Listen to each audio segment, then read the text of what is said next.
Welcome to the Deep Dive. We're here to take your sources, break them down, and pull out those key bits of insight, basically giving you a shortcut to getting up to speed. Today, we're tackling something really interesting. It's The Art of Profitability by Adrian Slywotzky. Yeah, and this one's different. It's less like a textbook, more like a story, almost like you're getting mentored. It follows this series of lessons, really challenging ones, between a guide, David Zhao, they call him, the man who understood how profit happens, and his student, Steve Gardner. Right, and Steve, he's a strategic planner at this company, Delmore Inc. They're facing that classic problem. Profits are flat, stock's not moving, he needs answers. Yeah. And Zhao's job is basically to show him how companies actually make money, like the fundamental ways. Exactly. So our mission today is to unpack these core profit models for you. We'll look at some maybe surprising examples from real companies and hopefully get you thinking about how profit works or could work in your own setup. Let's dive in. Okay, so Zhao kicks things off with the customer. Understanding the customer, that feels fundamental, but how does it become a specific profit model? Well, the key idea, Zhao calls it customer solution profit. It's really about getting way beyond just selling a product. It's about deeply understanding what your customer really needs, maybe things they haven't even articulated, and then building specific solutions just for them. And what's interesting is the strategy sometimes means, taking a hit up front, accepting losses early for much bigger sustainable gains later. Taking a loss up front. Yeah, think about the FactSet example in the book. Tiny staff, just 36 people, doing $24 million in revenue. Meanwhile, a competitor, $40 million revenue, 400 staff, zero profit, zero. FactSet's edge was they intensely studied their customers. They knew they only needed about 20 new ones a year, so they focused everything on custom solutions. And boom, 40% operating margin. It really makes you ask, are you just selling stuff, or are you solving those deeper problems? That's a huge difference. Solving problems, not just selling products. No. Okay, so from that really tailored approach, Zhao then talks about customizing for different segments of customers. That's the pyramid profit, right? That's it, yeah, the pyramid profit model. It's about deliberately setting up multiple price points, but strategically. It's a whole system. Mattel's Barbie is the classic example. You've got the cheap $10 Barbie. It barely makes money, maybe loses some. Right. But it acts like a firewall, keeps competitors out, gets customers in the door. Then you have the main dolls, maybe mid-range.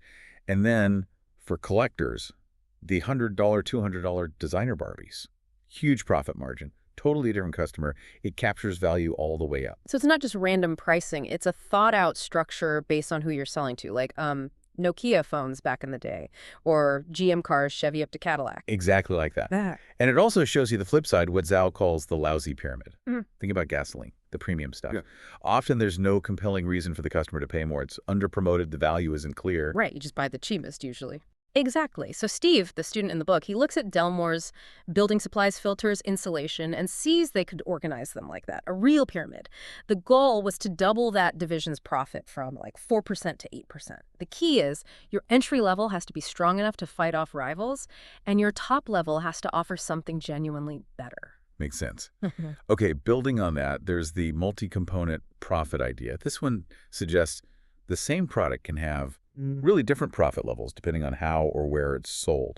How does that work? Yeah, this is fascinating because it shows businesses aren't just one single thing. They're made of parts, components. Take Coca-Cola, same liquid, right? Right.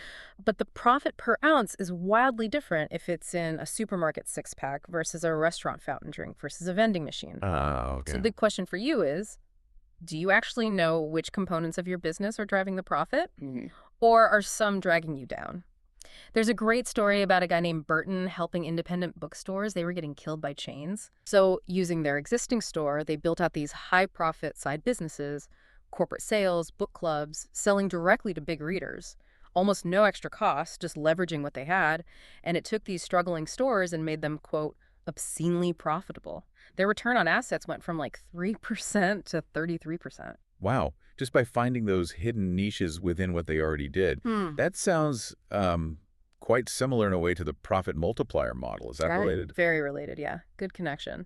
The profit multiplier takes that idea maybe a step further. It's about finding one core thing you're really good at, a skill, an asset, maybe some intellectual property. Think Honda's engine know-how or Disney's characters or Bloomberg's data. Okay. And then you take that core asset and you reuse it, adapt it, iterate it into different products or services. It slashes your R&D costs because you're not starting from scratch every time. And your chances of success go way up because you're building on something already proven. Right, leveraging what you've already mastered. Oh. Okay, and then the last one in this sort of group is Switchboard Profit.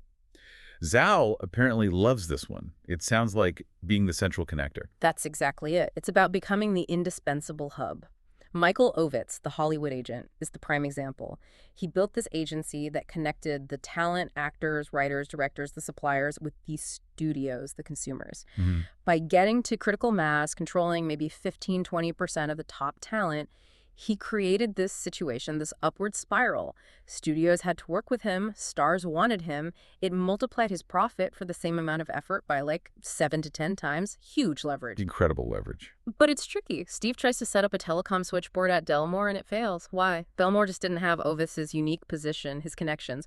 Ironically, another company, Netcom, launches one, and Delmore ends up being just a supplier to them. Ouch. So the question for the listener is, where are those critical connection points, those switchboards in your industry? Yeah. And who controls them? Precisely. Who holds that power? Okay, let's shift gears a bit. Let's talk about models focused more on strategic timing and really nailing internal execution, starting with time profit. Right. Time profit is all about the advantage you get from being first with something new, an innovation, but not just being first, being fast at spreading it, diffusing it rapidly before the competition catches on. Terry Allen at Waterstone Brothers, the investment bank example, they built this instant diffusion system. Instant diffusion. Yeah, they'd pre-announce new financial products, run crash training for everyone on staff, and hit the clients hard and fast.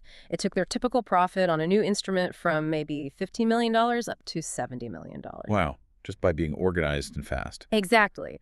But here's the kicker, the surprising part. The biggest challenge wasn't the brilliant idea. It was, quote, tedium. Tedium. Yeah, the sheer hard slog, the drudgery of turning that great idea into something you can actually sell and scale. Yeah. So the question is, does your organization have the discipline to handle that drudgery of innovation? Or do good ideas just fizzle out during execution? That's a tough question. And it leads perfectly into new product profit, which seems to be about managing that whole innovation journey, the entire life cycle. It is. It acknowledges this pattern Zhao calls the profit parabola. Basically, total profit in a new market starts low, goes up, hits a peak, and then inevitably falls back down, sometimes to zero. Okay, the rise and fall. Right. And Zhao's mentor, this guy George, he figured out how to play this cycle. On the way up, during the gold rush phase, he'd overinvest by 3 times. Go hard for market share, build capacity fast, but then, crucially, on the way down, he'd underinvest by 3 times. Cut back, maximize cash flow, build flexible factories, get ready for the next new thing. Smart. Riding the wave up and getting ready for the next one on the way down. Exactly. It let him keep high margins even when competitors were struggling. Steve's project at Delmore, this aircraft security system, that's potentially one of these new product profit plays, needing that long-term cycle view. Got it. Then there's the really high-stakes one, blockbuster profits. Yeah. Sounds like betting big. It often is. This is where you get massive profits from just a few huge successes. It's common where R&D is super expensive, like pharma, or where demand is really driven by hype and marketing, like movies or books. Right, the big hits pay for all the misses. Pretty much. The story of Mark Jaron at Agripem is powerful here. He took over their R&D, which he said was basically anti-profit. He forced focus on just a few potential blockbusters, demanded backup options, and really built up the team's confidence. And his third product, a massive, massive hit. Okay, so it worked. It worked too well, in a way. Here's the paradox. Mark was so successful, they eventually fired him. Fired him? Why? Because his success made the other divisions look bad. His relentless drive, his disruption, it just clashed too much with the company culture. So it raises a really challenging question for now. Does your company culture truly reward game-changing success? Or does it kind of unintentionally punish the people who shake things up too much? Yeah, that's a tough one. Okay, finally in this group, specialty product profit. This sounds a bit more focused, maybe less risky. Generally, yes. This is about getting high margins from unique, often patented products that serve a specific niche. Think specialty chemicals, maybe some types of paper. You find a very specific customer need, a variation, and you meet it really well. That uniqueness commands a premium, Okay. But there's a danger Zhao highlights from the old dye stuff industry. The profit model can just disappear. Technology changes, patents expire, and suddenly your high-margin specialty becomes a commodity game. Then it's all about cutthroat cost control and speed. So the question is, how flexible is your business design? Are you ready if the market shifts and your current profit engine becomes obsolete? How adaptable are you? That's key. Okay, let's shift again. Now we're looking at models about market positioning, how companies place themselves, starting with local leadership profit. Yeah, this one's about pure geographic dominance. Saturating an area. Think Starbucks filling the column in a city, putting stores everywhere. Great. Or Walmart saturating the circle, building out county by county. Right, you see them everywhere in certain areas. And that saturation creates huge advantages. Your purchasing costs go down, you get the best locations, recruiting is cheaper, you even get free advertising just by being visible. For Starbucks, Zhao estimates it's worth like 9 or 10 extra points of margin. For Walmart, maybe 6 points. It's like a tsunami for competitors. The tsunami, yeah. And the funny thing is, Zhao says it's simple, but so few people do it, it requires real discipline. So think about your market. Where could you build local strongholds? How can you make it like boulders against eggshells for your competitors? Boulders against eggshells. I like that.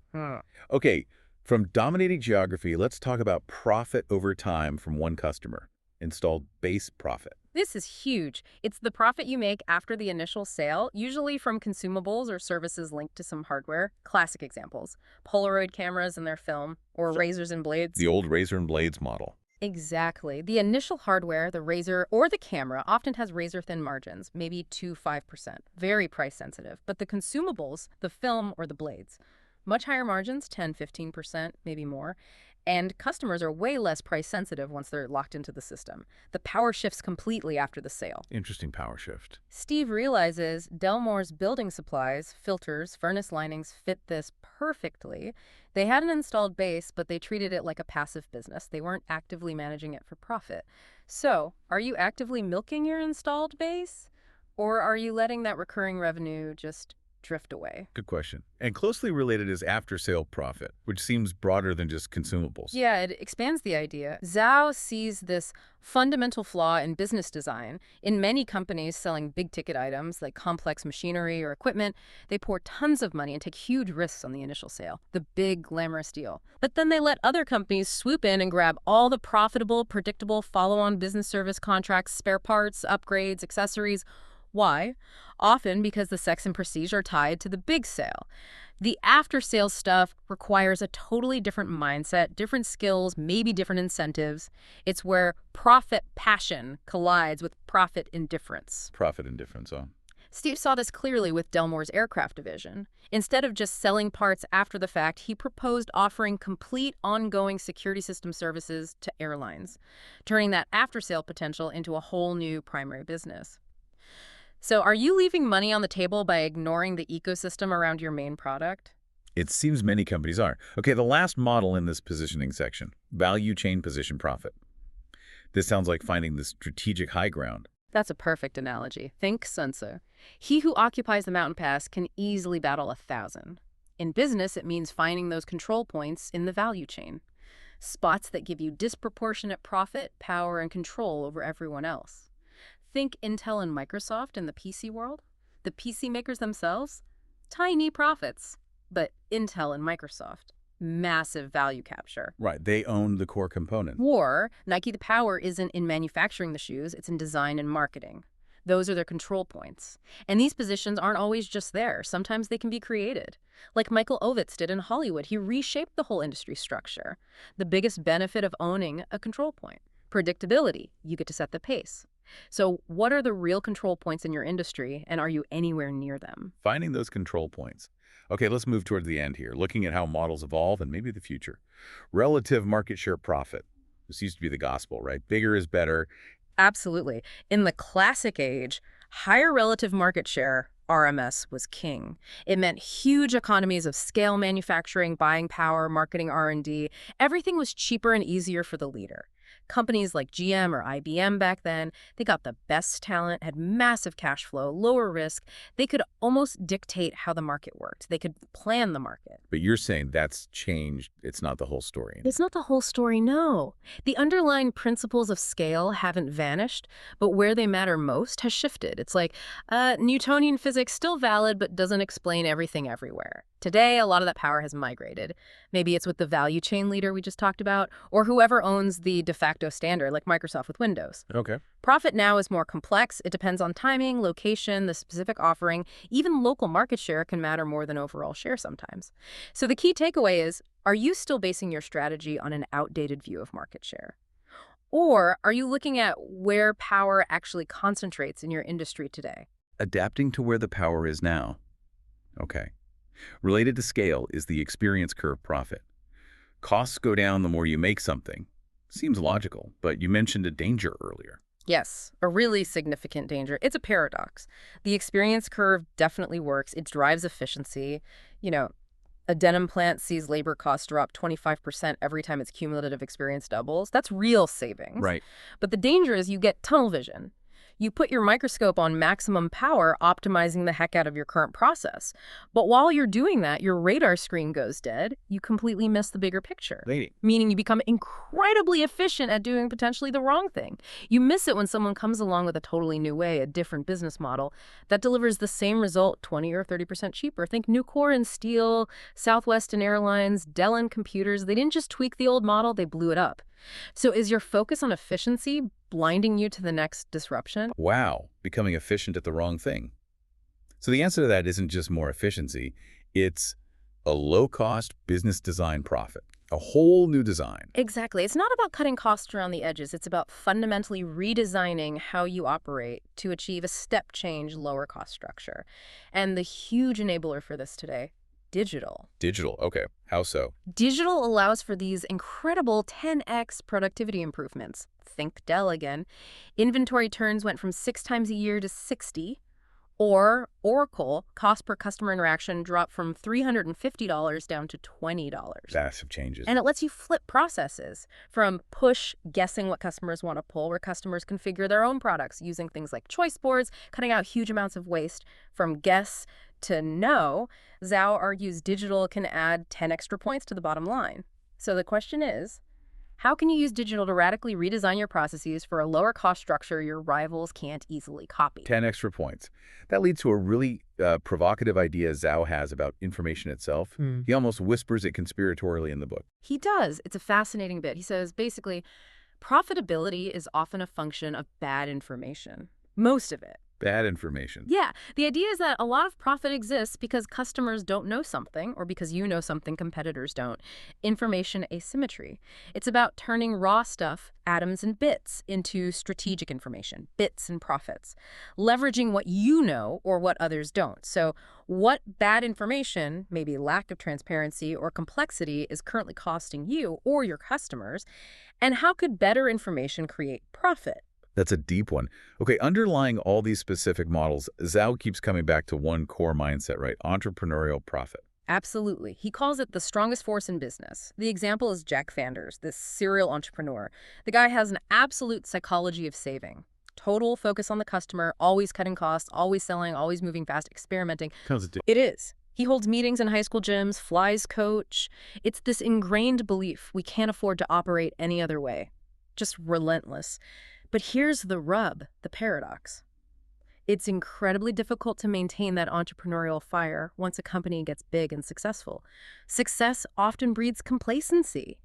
Large companies often end up subsidizing non-entrepreneurial behavior. Right, the bureaucracy sets in. Exactly. So how does your organization actively nurture and protect that essential, hungry entrepreneurial drive, especially after you've had some wins? Keeping that hunger alive.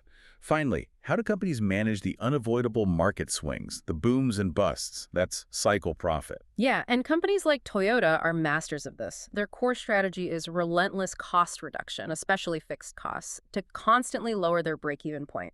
So when the market dips and competitors are bleeding cash, Toyota breaks even. When competitors break even, Toyota's making money, piling up cash for the next upturn or investment. Building that resilience. Resilience, exactly. It's also about identifying the real moneymakers, inside the organization, not just job titles, but the people whose skills directly generate profit, like the pricers or project pickers mentioned. Scott at Universal Chemicals, his team's pricing strategies added hundreds of millions. You need to know who those people are and empower them. Right. So who are the critical profit catalysts in your company? And do they have the influence they need in good times and bad? Knowing who drives the profit. Okay, stepping back from the individual models, Steve's whole learning experience with Zhao teaches some bigger lessons, some meta lessons about just thinking about profit. Definitely. One huge one is play the arithmetic. Zhao is adamant that numbers are your best friend, your truth tester and opportunity detector. Don't just look at the surface numbers, you have to peel the top layers off them. Dig in, find the relationships, the connections, the real cause and effect hiding in the data. Peel the layers off the numbers. Yeah. And it's also about really looking, isn't it? Like that story about Agassiz and the fish. Yes. That's a fantastic metaphor. The lesson there is you have to get beyond the theory, beyond the textbooks. You need close, direct, unfiltered study of real things. For business, that means get out there. Visit stores, walk the factory floor. Most importantly, talk to your customers. Maybe even, as Zhao suggests, live with them for a bit to truly get their world. Live with them. Wow. Yeah, it's about deep immersion and asking the hard questions, not just what do I need to know, but what am I afraid to find out? That takes courage. What am I afraid to find out? And Zhao also keeps pointing out these paradoxes of profit, right? Like the more obvious something is, the less often it's done. Why is that? It's fascinating, isn't it? It often boils down to human nature and organizational inertia. Obvious solutions might require change, and Zhao notes change can be psychologically threatening. People sometimes unconsciously prefer failure to success if success means disrupting their comfort zone. It's a really uncomfortable thought. For failure. Yeah. So finding true profitability often means tackling those internal psychological and cultural barriers just as much as tackling market challenges. Internal barriers. Okay, finally, the skill that seems to pull all of this together, the ultimate skill, anticipation. This is maybe the biggest lesson Steve learns. Truly successful organizations don't just react well. They anticipate the change and start preparing for it, often years ahead. Why? Because real organizational change is slow. There's friction. You need a 2-year runway, Zhao says, to shift a business design meaningfully. 2 years. Yeah. But anticipation isn't magic. It's a skill you can learn, he argues. Like chess players recognizing board patterns or great linebackers reading the offense. Business has maybe 2 or 3 dozen patterns that repeat themselves. Learning to spot those patterns early is key. It's maybe the hardest lesson of all, as Zhao admits, but crucial for long-term survival and success. Learning the patterns, anticipating the future. We have definitely covered a lot of ground here, digging into the art of profitability. It's so much more than just looking at the bottom line. It really is. We've seen profit isn't one thing and happens in, dozens of specific, often nuanced ways, from really getting inside your customer's head to predicting where the market's going next. Solving the math of profits is this ongoing, essential puzzle. So the challenge for you listening isn't just to nod along and say, okay, I know those models now. It's really to ask, okay, what's 1 or 2 genuinely good ideas from this deep dive that I can actually try to apply? And maybe even more importantly, which of these great ideas have I already heard but failed to act on in my own business? And why? What stopped me? Yeah, and maybe here's a final thought to chew on, building on that idea about information. If David Zhao is right, and profitability is often a function of bad information, most of it, then what specific piece of bad information, what ignorance, what complexity, what lack of transparency is costing your organization the most right now? And what's the one courageous step you could take, maybe this week, to start uncovering that truth and turning it into a source of profit? Something to think about. Join us next time on The Deep Dive as we continue unlocking those nuggets of knowledge.